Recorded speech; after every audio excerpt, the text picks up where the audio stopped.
Welcome back friends. आज एक बार फिर मैं क्लास 8 आपके रीडर बुक से कंपैशनेट सोल्स को लिया हूँ। और कंपैशनेट सोल्स में हम देखेंगे compassionate means friend kind and souls are taken for man.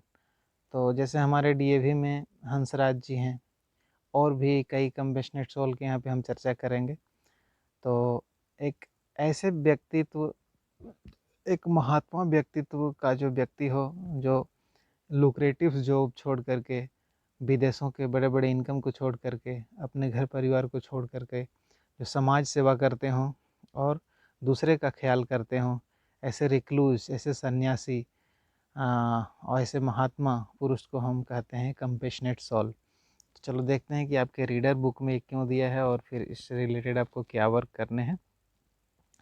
Compassionate Souls Introduction. Read the following news bulletin. 17-year-old Bablu teaches other poor kids like himself. 19,000 Indians volunteered for the Teach India program launched by the Times of India. Yes friends, तो जैसा कि मैंने आपसे कहा कि compassionate souls में point number 2 में है look for a few more stories about ordinary people doing extraordinary work for the society discussed in the class. When I captured this image, perhaps this is not very much clear, but you can match it with your original book. Okay, point number 1. A1 given below is the list of people who cast aside their personal interest. यहाँ पे कुछ pictures दिखाया गया है। देखिए, बाबा आमटे हैं, है ना, मेधा पाटकर हैं, अन्ना हजारे हैं और विनायक सेन है, मदर टेरेसा हैं। तो ये सारे वो लोग हैं जिन्होंने अपने स्वार्थ को अलग रख के मानव सेवा किया है। और ये सारे चैप्टर आप अब अच्छे से समझ जाएंगे क्योंकि ये सारे ही हैं कंपैशनेट सोल्स। ठीक है माय फ्रेंड्स, तो कंपैशनेट सोल्स तो आपका हेडिंग था, वो क्लियर हो जाएगा इनको देख के। यही हैं कंपैशनेट सोल्स। और इनके अलावा बहुत से महात्मा हमारे भारत देश में होते रहे। तो ये कुछ एग्जाम्पल हैं। लास्ट में मदर टेरेसा है और शुरू में बाबा आमटे हैं। ऐसे ये सारे एग्जाम्पल्स हैं।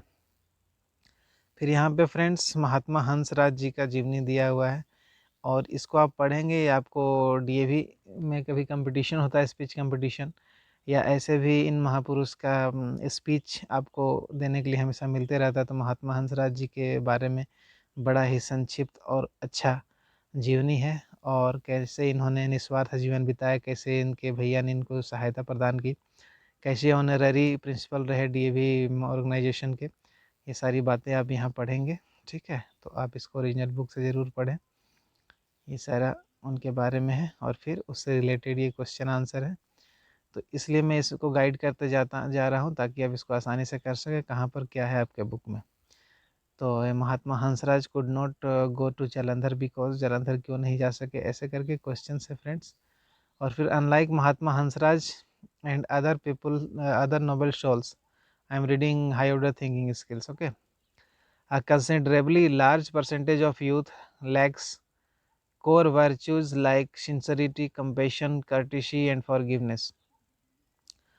So, what factors are responsible for this degeneration of values amongst the youth?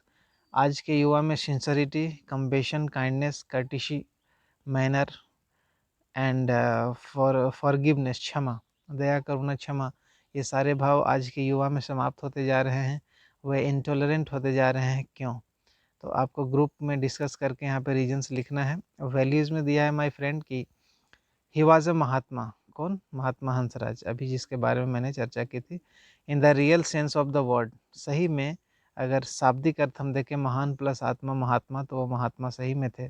तो कैसे आप कह सकते हैं कि एक महात्मा कैसे बनता है, what is the process of being Mahatma, या एक महात्मा में कौन कौन से गुण होते हैं? तो यहाँ पे 3 this side, 3 this side and this 2 are given. Okay, तो आप ये 8 वर्ड्स यहाँ पे लिखेंगे। Mahatma is a combination of the words mahan meaning great and atma meaning soul. तो ग्रेट सोल्स, कंपैशनेट सोल्स कैसे बनते हैं, उनमें क्या वर्च्यू होता है? क्या वो ऑनेस्ट होते हैं? क्या वो रेक्टिट्यूडिश होते हैं? क्या वो सत्यपरायण होते हैं? क्या क्या उनमें गुण होता है? You will write 8 English words here, 8 adjectives I can say, 8 adjective you will write here for a person to whom you can say Mahatma. You can remember Gandhi ji, you can remember any great people, and you can write the words. Find words from the text which mean the same as the following. Similar, what will be the same meaning from the text? Intentionally, same meaning. Pitiful, same meaning. And error, same meaning.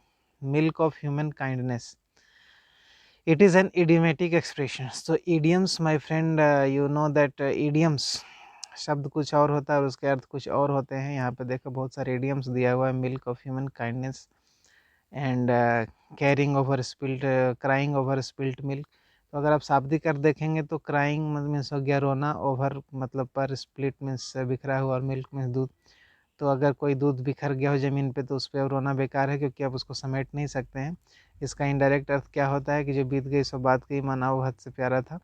Eat humble pie, full of beans, go banana, in a pickle, piece of cake. ये सारे आप dictionary से ढूंढेंगे, इसका meaning यहाँ पे लिखेंगे, और ऐसे आपको यहाँ पे आगे वर्ड अटैक का एक्सरसाइज A8 में भी दिया हुआ है उसी फ्रेज से related. Compassion was long considered a virtue but it seems like an anachronism today. So the present generation upholds only the value of self gratification. Bearing in mind the above statement, write an article for the school magazine on the topic the self centered generation. तो अब आपको यहाँ पे एक gap दिया हुआ है friend, आप देख सकते हैं. बाय में अपना नाम लिखेंगे, अपना क्लास लिखेंगे, क्लास 8, और इस गैप में जो आपके बुक में ये गैप दिखाया गया है, तो इस गैप में आप क्या करेंगे कि आर्टिकल लिखेंगे. article what I am writing is not that article but the real article. okay. तो आप आर्टिकल लिखेंगे. आर्टिकल लिखने के बाद फिर चले हम A10 पे. यहाँ पे फिर से कंपैशनेट सोल 2 दिखाया गया, बाबा आमटे और Mother Teresa. Read about the life and work of any one of the following. इन दोनों में से या इन चारों में से किसी एक के बारे में पढ़ना है. मदर टेरेसा के बारे में, या ईश्वर चंद्र विद्यासागर के बारे में, या बाबा आमटे के बारे में, या डॉक्टर देवी प्रसाद सेठी के बारे में.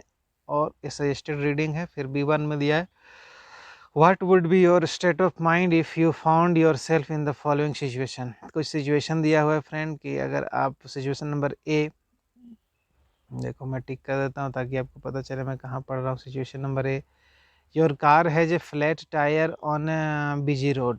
आपका कार पंक्चर हो गया है. You are blocking the free movement in the traffic. तो अब आपका कार चूँकि पंक्चर हो गया है और उससे ट्रैफिक जाम हो रहा है. Everyone stops and glares at you but no one comes to your help. और सब लोग देख रहा है आपको कि, और आपको दोष दे रहा है, लेकिन कोई भी आपको हेल्प करने के लिए नहीं पहुंच रहा है. B नंबर सिचुएशन में आप देखो कि दिया हुआ है कि you see an old handicapped beggar pleading for food but everyone ignores him and moves on. Even you for some reason are unable to help him. एक गरीब व्यक्ति है, भिखमंगा है, और वो खाना मांग रहा है, जबकि आप भी उसको सहायता नहीं कर सकते और कोई सहायता नहीं कर सकता.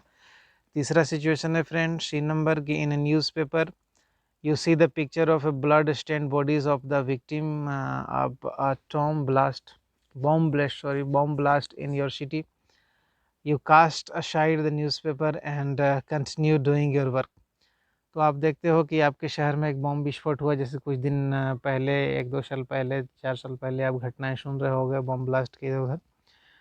तो ऐसे में एक खून से लथपथ व्यक्ति, ब्लड स्टेन्ड बॉडीज, देखो यहाँ पे मैं इंडिकेट करता हूँ, ब्लड स्टेन्ड बॉडी पड़ा हुआ है, उसको आप देखते हो, बड़ा आपको ख़राब लगता है देख के, लेकिन आप न्यूज़पेपर को कहीं रख देते हो और फिर अपने काम में लग जाते हो. तो ये सारे सिचुएशंस में आप देखो which human qualities do you think are absent in the above situation. तो आपने इस ऐसे सिचुएशन देखा लेकिन आप कुछ कर नहीं पाए, तो हम वहाँ क्या है, इनसेंसिटिव हैं, वहाँ पे हम कंपेशनेट नहीं हैं, काइंड नहीं हैं. तो होल्ड ब्रीफ क्लास डिस्कशन, इसके ऊपर एक क्लास डिस्कशन करना है. आप ऑनलाइन भी कर सकते हो दोस्तों के साथ, जूम ऐप और किसी और ऐप से आप आपस में डिस्कशन कर सकते हो कि आज ये हम इंटॉलरेंट क्यों हो रहे हैं, इनसेंसिटिव क्यों हो रहे हैं.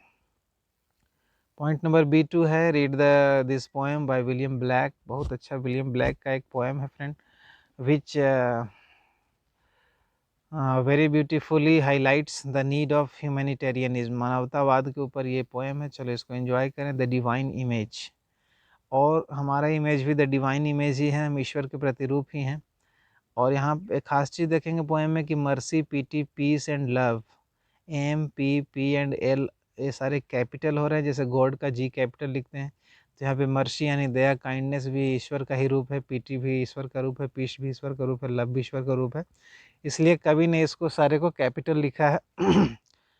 To mercy, pity, peace and love all pray in their distress, and to these virtues of delight return their thankfulness. To mercy, pity, peace and love, I repeat, all pray in their distress. जब हम दुखी हो जाते हैं, जब हम तकलीफ में आते हैं, तो हम चाहते हैं कि हम पे कोई दया करे, पीटी करे, और हम शांति की तलाश में जाते हैं, हम प्रेम की तलाश में जाते हैं, और उसके बदले वर्चुअस में होता है क्वालिटी, और ये सारे खुशी देने वाले, डिलाइट देने वाले क्वालिटीज़ हैं, और फिर हम उसके बदले थैंकफुलनेस देते हैं। For mercy, pity, peace and love is God our father dear, क्योंकि ये mercy, pity, peace and love क्या है? गॉड ही है। अगर आप किसी पे दया करते हैं तो आप उस क्षण के लिए, उस व्यक्ति के लिए गॉड है। अगर आप पीटी करते हैं, किसी को पीसफुल बनाते हैं, किसी की तकलीफ में शांति प्रदान करते हैं, किसी को प्रेम देते हैं, तो आप उसके लिए गॉड ही हैं। The dear Father, the God Almighty. And mercy, pity, peace and love is man. Man is also capital, his child and care. For mercy has a human heart. और मर्सी करने के लिए ईश्वर ने हमें क्या दिया है? हमारा हार्ट दिया है। पीटी ए ह्यूमन फेस, और दया दिखाने के लिए, दुख दर्शाने के लिए क्या हमारा चेहरा दिया है। दुखी व्यक्ति का चेहरा देख के ही आप face is index of mind आप जानते हो। And love the human from divine and peace the human dress, और किसी के ड्रेस को देख करके, किसी के पहनावे को देख करके ही आप समझ जाते हो कि वो शांति का द्योतक होता है। और फिर ह्यूमन फॉर्म जो होता है वो डिफाइन होता है। ईश्वर ने हमारा स्वरूप बिल्कुल अपने जैसा दिया है। Then every man of every clime, यहाँ फिर क्लाइम मीन्स रेस और जाति, that prays in his distress prays to the human form divine love, mercy, pity, peace. और हमें इन चारों की आवश्यकता पड़ती है जीवन जीने के लिए, लव की, मर्सी की, पीटी और पीस की। And all must love the human form, और हमारे मानव के जो भी रूप हों, okay, black and white, black हो, वाइट हो, और कोई भी रेश के लोग हों, कोई भी जाति संप्रदाय के लोग, हमें सबसे प्रेम करना चाहिए। इन हेदन, तुर्क और जू, चाहे वो हेदन हो, चाहे तुर्क हो या जू हो, where mercy, love and pity dwell, there God is dwelling too. जहाँ भी प्रेम का निवास होता है, दया का निवास होता है, पीटी, करुणा, क्षमा का निवास होता है, वहाँ स्वर्ग होता है और वहाँ ईश्वर का निवास होता है। ऐसा किसने लिखा है? डिवाइन पोएट थे William black. Point number B3 में दिया है फ्रेंड कि on the basis of your understanding of the poem complete the given summary. और यहाँ पे देखो समरी भी दिया है पोएम का, एक दो वर्ड आपको पोएम से ढूंढ के इसमें लिखना है, समरी कंप्लीट हो जाएगा, आप इजीली कर लोगे। Read the following extract from the poem. अब यहाँ पे एक्सट्रैक्ट दिया है, 2 लाइन दिया है आपके पोएम से निकाल के, उससे रिलेटेड कुछ आपको कविता से प्रश्न पूछे जाएंगे। तो B4 नंबर ए है, to mercy, pity, peace and love all pray in their distress. तो ये लेखक कौन सा है? तो विलियम ब्लैक लेखक थे। ऐसे इससे रिलेटेड आप क्वेश्चन कर लेंगे फ्रेंड। वीडियो बहुत बड़ा हो जाएगा, इसलिए मैं एक एक को यहाँ डील नहीं कर रहा हूँ। और चूँकि आप क्लास 8 में हैं तो आप इतना कर सकते हैं, पढ़ के समझ सकते हैं, और जो मुख्य बातें हैं मैं उसको ज़रूर आपको समझाता चलूँगा। Answer the following question briefly, ये भी क्वेश्चंस कविता से रिलेटेड है कि why does the poet begin the word mercy, pity, peace and love with capital letter. तो मैं आपको बता चुका हूँ कि जैसे गॉड कैपिटल लिखते हैं तो ये गॉड के ही एम्ब्लेम हैं, सिंबल्स हैं, इसलिए सारे को कैपिटल लिखा गया गॉड के जैसा। Why are mercy, pity, peace and love called virtue of delight. और ये पिटी, पीस एंड लव को वर्च्यू यानी गुण, डिलाइट मीन्स प्रसन्नता, प्रसन्नता का गुण क्यों कहा गया है? कि जब हमारे पास पीस होता है, पीटी होता है, मर्सी होता है, तो हमारे पास प्रसन्नता आती है। क्या ऐसा होता है? बिल्कुल होता है। जब कोई दया दिखाता है तो हम प्रसन्न होते हैं। जब कोई हमारे दुख में दुख की बात करता है तो हम खुश होते हैं। कोई शांति की बात करता है हम खुश होते हैं। प्रेम की बात करता है तो हम खुश होते हैं, हम डिलाइटेड होते हैं। तो हम कब डिलाइटेड होते हैं? जब हमारे पास खुशी आती है, जब हमारे पास शांति आती है। तो फ्रेंड ऐसे आप इसको समझ सकते हैं। C नंबर में है, what does the expression his child and care suggest. His child and care means सारे जो बच्चे हैं वो ईश्वर के ही संतान हैं, और अगर आप उनकी सेवा करते तो आप ईश्वर की सेवा करते हैं, यहाँ पे ये अर्थ है। और फिर हम आगे चले, B6 justify the appropriateness of the title the divine image. तो ये टाइटल द डिवाइन इमेज क्यों कहा गया है, इस पोएम का टाइटल लेखक ने, विलियम ब्लैक ने द डिवाइन इमेज क्यों दिया है? द डिवाइन इमेज, हम मानव जो होता है वो डिवाइन इमेज ही होता है उसका, ठीक है, ईश्वर का ही प्रतिरूप होता है। यहाँ पे आप उसको समझा के लिख देंगे, 4-5 लाइन आपके लिए दिया गया यहाँ पे ताकि आप इसको लिख लें। फिर है B7 में कि divide the class into 2 groups, group activity है। Group A and B, ask group A to collect article news item related to violence, jealousy and indifferent. तो एक ग्रुप क्या है, निगेटिव क्वालिटीज़ को कलेक्ट करेगा, दूसरा ग्रुप क्या है कि पॉजिटिव क्वालिटी को कलेक्ट करेगा कंसर्निंग मैनकाइंड, और फिर उस पे हम लोग करेंगे ग्रुप डिस्कशन। तो क्लासरूम सिचुएशन में इसको किया जा सकता है, ऑनलाइन भी किया जा सकता है अगर आप स्काइपी से या फिर जूम ऐप जैसे किसी ऐप से जुड़ करके फ्रेंड्स से करते हैं। वैल्यूज़ में दिया है फ्रेंड आपके इस चैप्टर में, कंपैशनेट सोल में, कि mercy, pity, peace and love have been perceived, perceive means होता है देखना, by the poet as divine qualities. तो कवि इसको देखता है कि डिवाइन क्वालिटी हैं ये mercy, pity, peace and love, यानी कि ईश्वरीय गुण है। तो for any one of the qualities mentioned above, write in brief an incident from your life. तब आपके अपने लाइफ से लिखना है कि क्या आप पे किसी ने दया दिखाई या फिर आपने किसी पे दया दिखाया। तो ऐसा कोई घटना आपके जीवन में हो तो आप इस गैप में, नीचे जो आपका ये गैप है फ्रेंड, ये गैप इसमें आप लिखेंगे। नेक्स्ट है रेफर टू अ डिक्शनरी। देखो यहाँ डिक्शनरी वर्क है, find the meaning of the following idiomatic expression. फिर से यहाँ इडियम्स दिया हुआ है और इसके लिए आप at the mercy of someone का क्या अर्थ होगा, to leave somebody to the mercy of someone क्या अर्थ होगा, टू होल्ड योर पीस क्या अर्थ होगा, to make peace with someone क्या अर्थ होगा। इसको ढूंढ के आप लिखेंगे, हो सके तो आप सेंटेंस बना लें तो ज़्यादा आपको याद होगा। B10 की अब हम बात करें, an eye for an eye, जैसे को तैसा, makes the whole world blind. अगर हम बदले की भावना रखें, रिवेंज की भावना रखें फ्रेंड, तो फिर क्या होगा कि सारा दुनिया बर्बाद हो जाएगा, इसलिए हमें बदले की भावना नहीं रखनी चाहिए मन में। Do you agree with this statement, क्या आप इससे सहमत हैं कि हमें बदले की भावना नहीं रखनी चाहिए, नहीं तो दुनिया बर्बाद हो जाएगा? अगर हाँ तो इस पर एक डिबेट करना है। और फिर B11 में है डिबेट में होता है बहस कि ये यस और नो, दो ग्रुप बना के आप करेंगे। B11 फर्दर रीडिंग में देखो आप विलियम ब्लैक का यहाँ पे पिक्चर दिया हुआ है राइट साइड में, आप इनको अच्छे से पहचान लो। फर्दर क्लास में भी आपको विलियम ब्लैक के पोएम्स बहुत अच्छे अच्छे मिलेंगे, पढ़ना है आपको। गेट अ कॉपी ऑफ, इनका एक बहुत अच्छा पोएम है friend, poison tree, William Blake का, आप जरूर पढ़ना। तो B11, get a copy of songs of innocence and of experience by William Blake from your school library. If not available, download it. Read in particular the poem included in the Songs of Innocence. तो Songs of Innocence के group में जो poem है उसको आप पढ़ें और enjoy करें। एक्स्ट्रा रीडिंग के लिए है because it is a reader book. So B11 was suggesting that.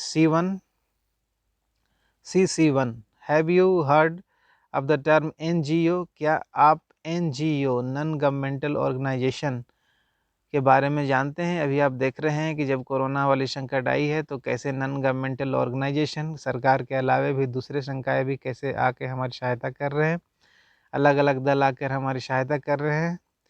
ठीक है, वो है क्या है, नॉन गवर्नमेंटल है, यानी कोई सरकारी नहीं है बल्कि नॉन गवर्नमेंटल है।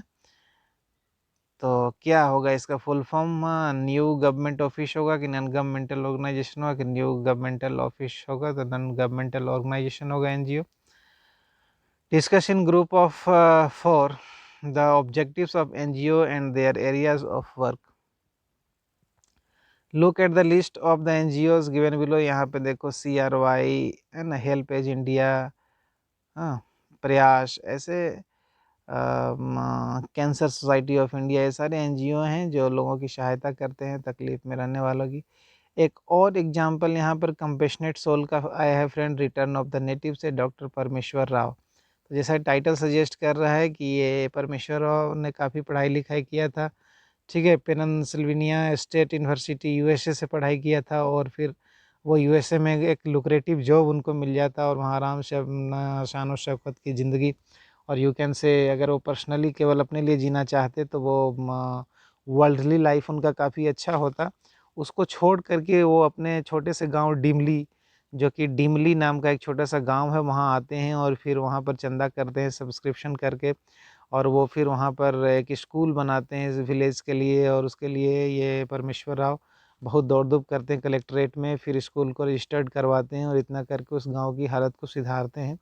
देखो यहाँ पर जैसा मैंने आपका नाम मेंशन किया, एक छोटा सा गांव कहाँ USA में सेटल हो सकने वाला व्यक्ति एक छोटा सा गांव डिमली में आकर के उसका उद्धार करता है, और फिर जो विलेजर्स हैं वहाँ के उसका कल्याण करता है।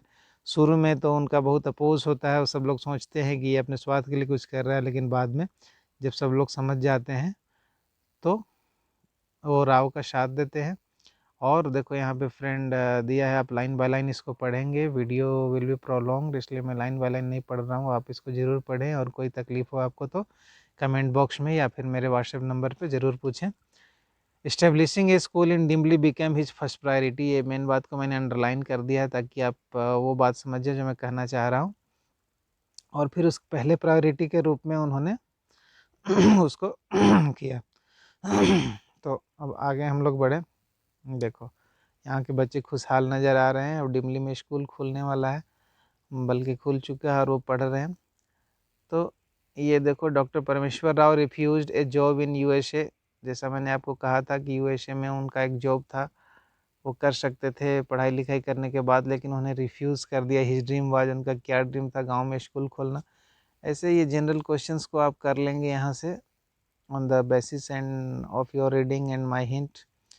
फिर हाई ऑर्डर थिंकिंग स्किल्स में है कि can one serve one's community, nation और people while staying in a foreign और foreign land, if yes how, विदेश में रह करके क्या कोई अपने किसी गांव का या लोगों का सहायता कर सकता है अगर वो चाहे तो, कि जबकि वो विदेश में रहता हो?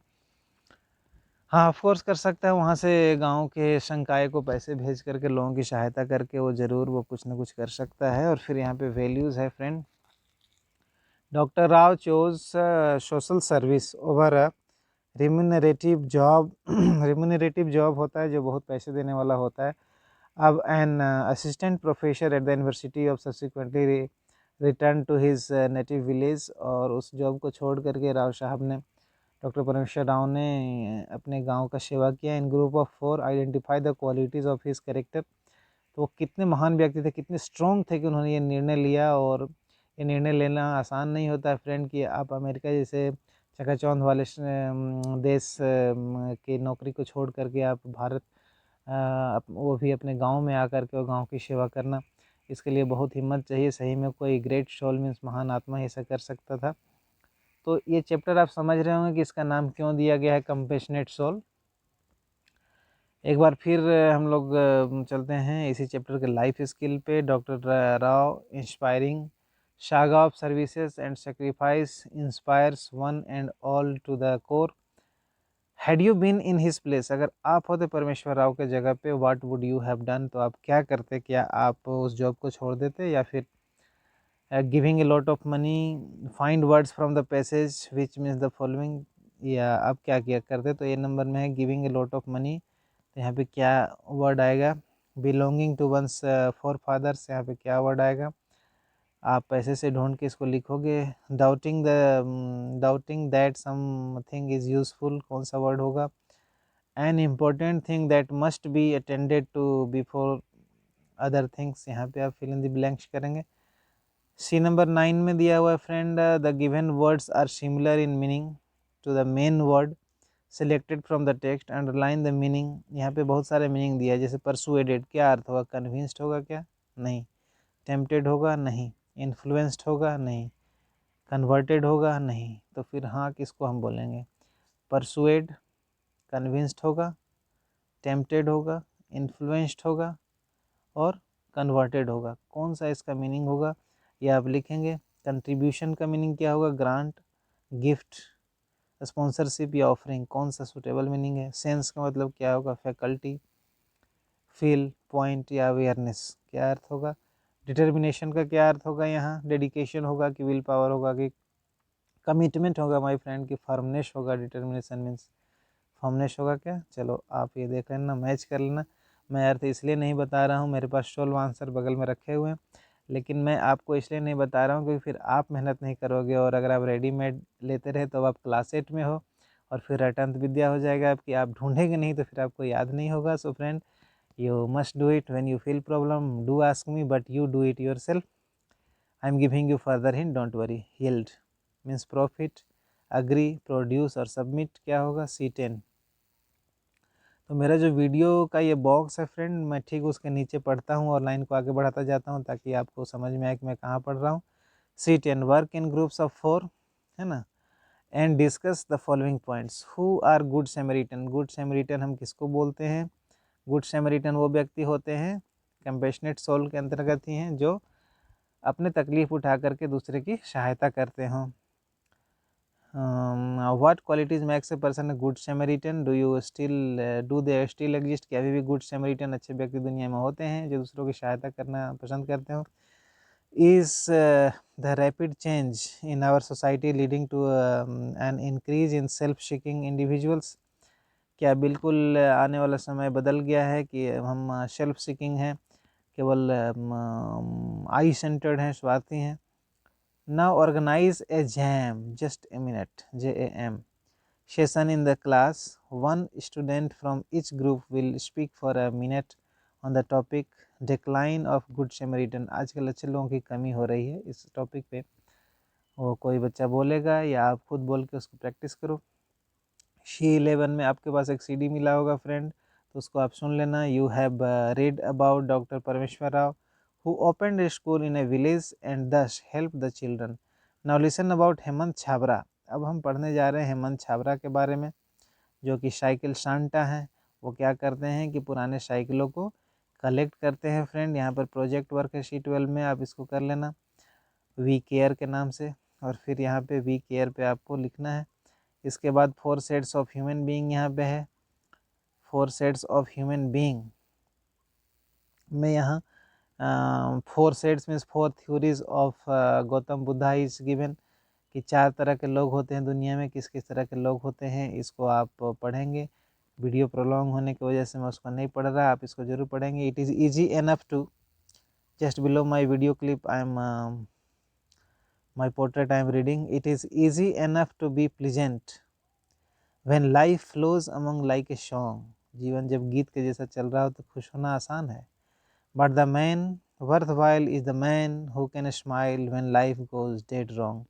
लेकिन वो व्यक्ति जब जीवन बिल्कुल ऊबड़ खाबड़ चल रहा हो, ख़राब चल रहा हो, उस समय जब मुस्कुराता है तो वो व्यक्ति ही वो सफल व्यक्ति होता है। देखो बाईसाइकिल सांता की मैंने बात की थी। सांता वर्ड यहाँ पे है फ्रेंड, कि आप सांता क्लाउस के बारे में सुने होंगे जो बच्चों को बहुत सारे गिफ्ट लाते हैं, तो यहाँ पे बाईसाइकिल लाने वाले सांता हैं। यहाँ पे आप देखो हेमंत छाबरा, ठीक है, मैं बात कर रहा हूँ हेमंत छाबरा की, ठीक है। देखो ये हैं बाईसाइकिल सांता हेमंत छाबरा, हेमंत छाबरा। और ये क्या करते हैं कि मैं किसी भी गांव से, किसी भी शहर से किसी की पुरानी बाईसाइकिल, मान लो आपके पास 2 बाईसाइकिल है, कैसे पड़ी हुई है, तो उसको वो रिपेयरिंग करा के, सब कुछ ठीक करा के, पॉलिश वॉलिश करवा करके और बच्चों को देते हैं। तब की बात है जब गवर्नमेंट स्कूल में साइकिल नहीं मिला करता था, तो सोचो कि बाईसाइकिल सांता सही में कितना वरदान था बच्चों के लिए, और कितना लगन था इनको सामाजिक सेवा के लिए। आप देख सकते हो पिक्चर में हेमंत छाबरा साहब को, कि एक बच्चे को साइकिल दे रहे हैं और ये बच्चा भी बहुत खुश है और वो गिफ्ट करके भी इसे बहुत खुश हैं। तो ये भी है कंपैशनेट सोल का एक हिस्सा। नेक्स्ट में आप पढ़ेंगे एंटरप्राइज, तो नेक्स्ट वीडियो में हम मिलेंगे एंटरप्राइज के लिए। कंपैशनेट सोल को आप फिर से पढ़ें। फिर से मैं रिपीट कर दूं कि हेमंत छाबरा के बारे में हम लोगों ने पढ़ा, फिर गौतम बुद्ध की कुछ थ्योरी है यहाँ भी आप पढ़ेंगे, ठीक है ना। फिर क्वेश्चन आंसर करते हुए आप बढ़ रहे थे, फिर वैल्यूज़ होट्स वगैरह कर रहे थे, फिर परमेश्वर राव के बारे में पढ़ रहे थे कि यहाँ पे डिमली में उन्होंने कैसे स्कूल खोला। परमेश्वर राव देखो पोर्ट्रेट आ गया उनका, परमेश्वर राव कैसे USA का नौकरी छोड़ करके वो डिमली गांव के उत्थान में लगते हैं, है ना। फिर विलियम ब्लैक का एक पोएम पढ़े थे हम, डिवाइन इमेज। डिवाइन इमेज के क्वेश्चंस हैं, मैं पीछे से आगे जा रहा हूँ, देखो डिवाइन इमेज आ गया। डिवाइन इमेज हम लोग पढ़े थे, उसको समझे थे। और फिर कंपैशनेट सोल्स पे कुछ लिखने के लिए हमें मिला था। कंपेशनेट सोल कौन होते हैं, उनके कैसे क्वालिटी होते हैं, महात्मा में कौन कौन क्वालिटी होते हैं, यहाँ आपको लिखना था फ्रेंड, है ना। और फिर हम लोग इससे पहले पढ़े थे Mahatma Hansraj simple living and high thinking. Mahatma Hansraj ji के बारे में पढ़े थे, कैसे उनका सिंपल लिविंग और हाई थिंकिंग के बिल्कुल वो एम्ब्लेम है, सिंबल है। और फिर ये सारे कंपेशनेट सोल को समझाने के लिए इन लोगों का यहाँ पे पोर्ट्रेट दिया हुआ था, लिस्ट दिया हुआ था, और चैप्टर था आपका compassionate soul. Thank you friend, फिर मिलते हैं, बाय।